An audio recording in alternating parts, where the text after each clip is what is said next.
Hello. I'm here back to read the rest of Hinds Feet on High Places. I'm moving on to chapter 13, I think it is, and it's the Valley of Loss. I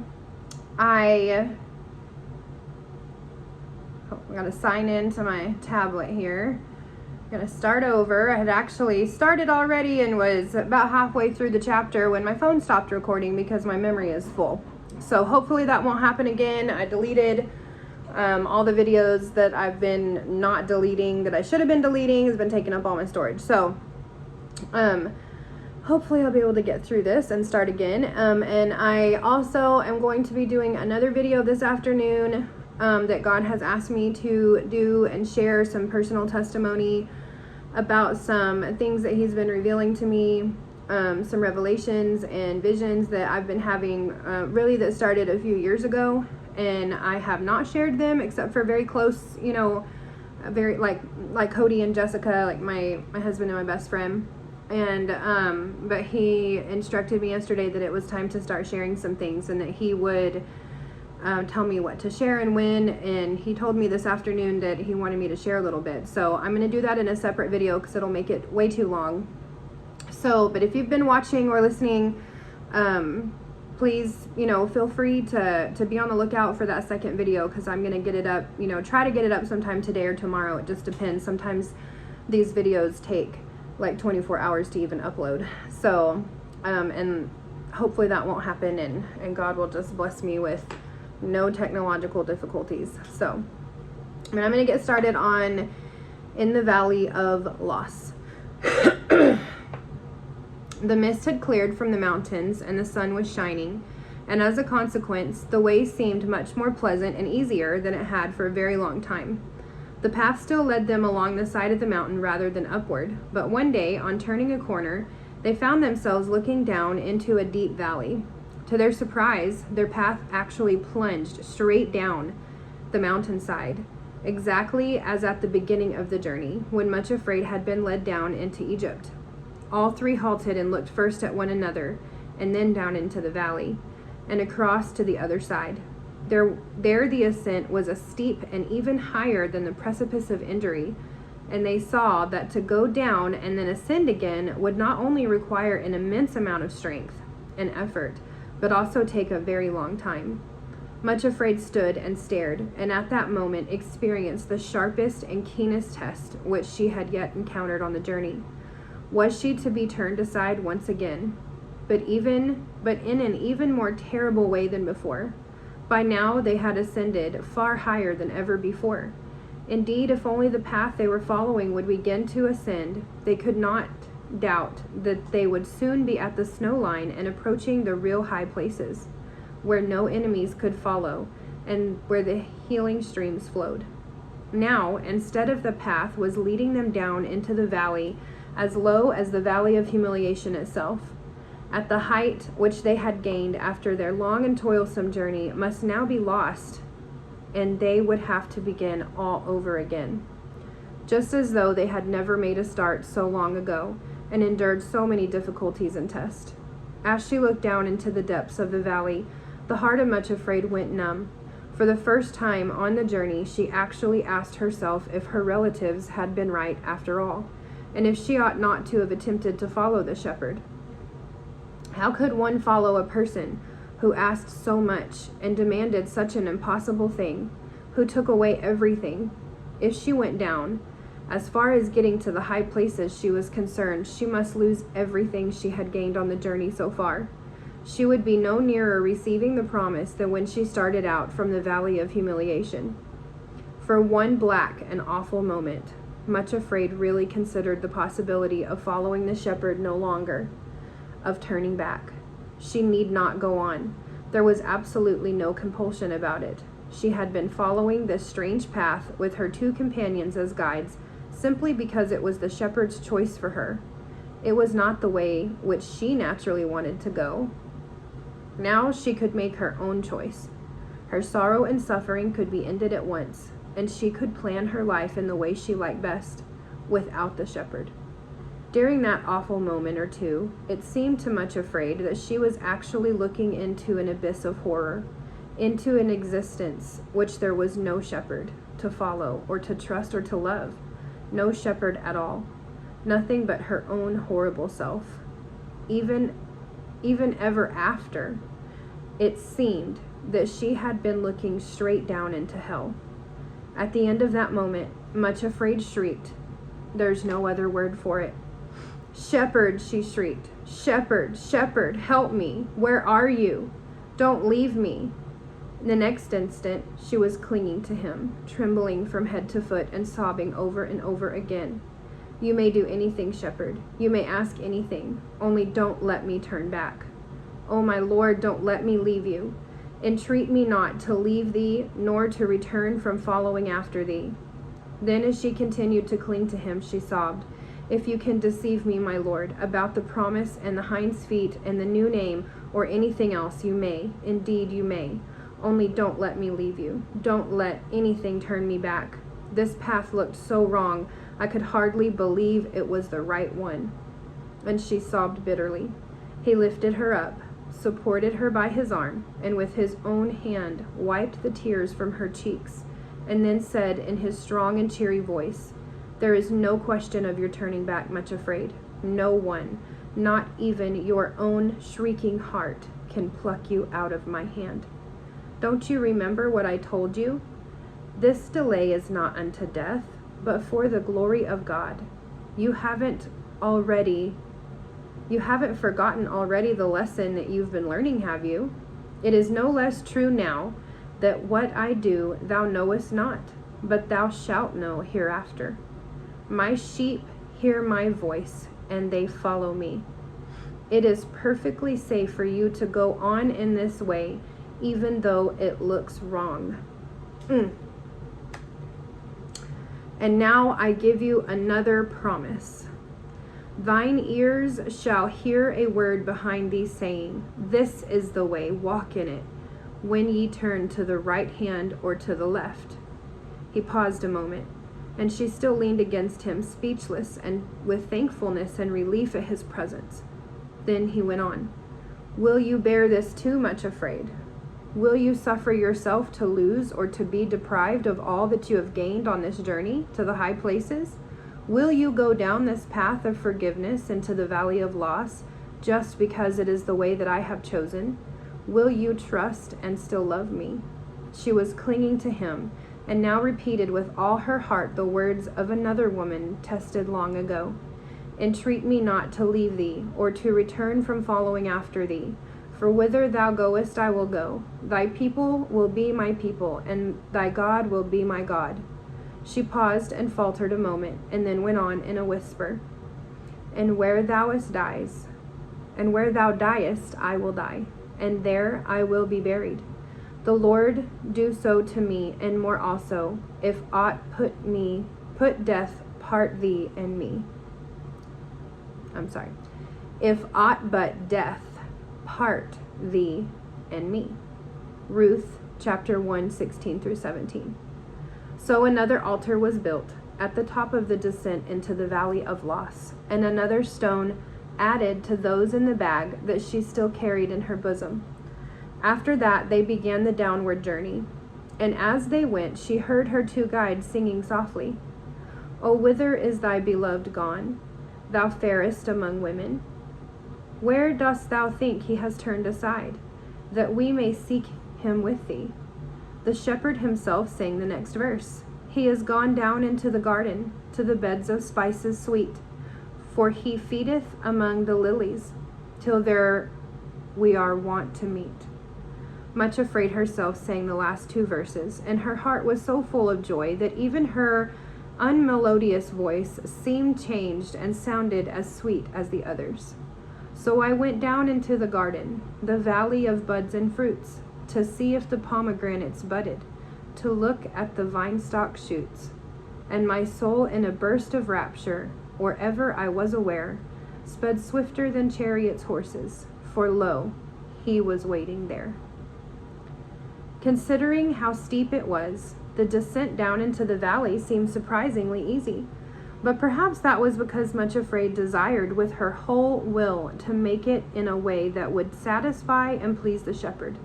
The awful glimpse down into the abyss of an existence without him had so staggered and appalled her heart that she felt she could never quite be the same again. That's true. However, it had opened her eyes to the fact that right down in the depths of her own heart, she really had but one passionate desire, not for the things which the shepherd had promised, but for himself. All she wanted was to be allowed to follow him forever. Other desires might clamor strongly and fiercely nearer the surface of her nature, but she knew now that down at the core of her own being, she was so shaped that nothing could fit, fill, or satisfy her heart but he himself. Nothing else really matters, she said to herself, only to love him and to do what he tells me. I don't know quite why it should be so, but it is. All the time it is suffering to love and sorrow to love, but it is lovely to love him in spite of this. And even if I should cease to do so, I should cease to exist. So as has been said, they reached the valley very quickly. The next surprising thing was that though the valley did seem at first a little like a prison after the strong bracing air of the mountains, it turned out to be wonderfully beautiful and a peaceful place, very green with flowers covering the fields and banks of the river which flowed quietly through it. Strangely enough, down there in the Valley of Loss, Much Afraid felt more rested and more peaceful and more content than anywhere else on the whole journey. It seemed, too, that her two companions also underwent a strange transformation. They still held her hands, but there was neither suffering nor sorrow in the touch. It was as though they walked close beside her and went hand in hand simply for friendship's sake and for the joy of being together.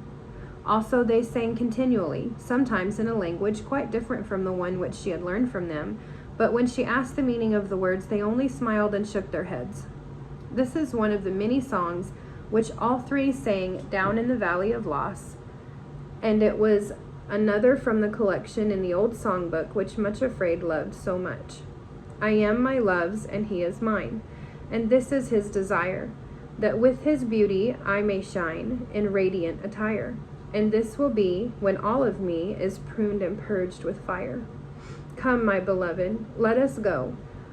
Let us go forth to the waiting field, and where thy choicest fruit trees grow, thy pruning knife now wield, that at thy will and through thy skill their riches store may yield, and spices give a sweet perfume, and vines show tender shoots, and all my trees burst forth in bloom, fair buds from bitter roots. There will not I my love deny, but yield thee pleasant fruits. It is true that when Much Afraid looked at the mountains on either side of the valley, she wondered how they ever managed to ascend them, but she found herself content to wait restfully and to wander in the valley as long as the shepherd chose. One thing in particular comforted her, that after the hardness and slipperiness of the way of the mountains, where she had stumbled and limped so painfully, she found that in those quiet green fields she could actually walk without stumbling, and could not feel her wounds and scars and stiffness at all. All this seemed a little strange, because of course she really was in the Valley of Loss. Also, apparently, she was farther from the high places than ever before.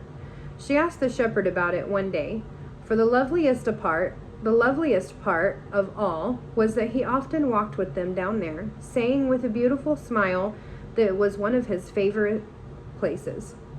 In answer to her question, he said, I'm glad that you're learning to appreciate the valley too, but I think it was the altar which you built on the top, Much Afraid, which has made it so easy for you. This also rather puzzled her, for she said, but I have noticed that after the other altars which you told me to build, the way has generally seemed harder and more testing than before. Again he smiled, but only remarked quietly that the important thing about altars was that they made possibilities of apparent impossibilities, and that it was nice that on this occasion it had brought her peace and not a great struggle. She noticed that he looked at her keenly and rather strangely as he spoke, and though there was a beautiful gentleness in the look, There was also something else which she had seen before, but still did not understand. She thought it held a mixture of two things. Not exactly pity, no, that was the wrong word, but a look of wonderful compassion, together with unflinching determination. When she realized that, she thought of some words which one of the shepherd's servants had spoken down in the valley of humiliation, before ever the shepherd had called her to the high places. He had said, "Love is beautiful, but it is also terrible, terrible in its determination to allow nothing blemished or unworthy to remain in the beloved." When she remembered this, much afraid thought, with a little shiver in her heart, "He will never be content until he makes me what he is determined that I ought to be." And because she was still much afraid, and not yet ready to change her name, she added with a pang of fear, "I wonder what he plans to do next, and if it will hurt very much indeed." I like that question. The biggest part about this chapter that really spoke to me personally was when she was staring down into the valley and considering for an awful moment. It says, during that awful moment or two, it seemed too much afraid that she was actually looking into an abyss of horror, into an existence in which there was no shepherd to follow and trust or love. No shepherd at all. Nothing but her own horrible self. Even ever after, it seemed that she had looked straight down into hell. And that made me emotional because it reminded me of this time that it's been several years ago when the kids were a lot smaller. And I really actually had been doing well on my spiritual journey. It was after I had gone through free indeed. I had gone through some deliverance and was doing better. Just praying, reading, studying, feeling better, not struggling with depression. Just everything was so much better. And then I don't even know what brought it on anymore. I can't even remember anymore exactly what brought it on. But I got put under such heavy attack from the enemy. And for even make a day or two, was contemplating that perhaps there really was no God after all. And that I had made all of this up. That it was just my imagination. Everything I had been through. All the times that God has spoken to me. Being delivered from demons. Everything that I had gone through had been a lie. And that I was lying to myself. And I remember the day, I really don't think it was like a day or two, was the most horrid, depressed, lifeless day or two that I have ever experienced, because I have always believed in God. Even when I was a small child, I've never known a time when I did not think about him every day and know that he was it's like he's always just been there. Even in my rebellion, he's always there. And so to consider for even a moment, a fraction of time, that he's not there, and that it's just, we really are, maybe the scientists are all right and all the unbelievers are correct, and we just evolved from monkeys, and the Big Bang is true, and we're just here by accident, like all these things. I just, for whatever reason, was allowing myself to consider that these things were true. And because God is so much a part of who I am, it revealed to me my entire being and existence is wrapped up in God.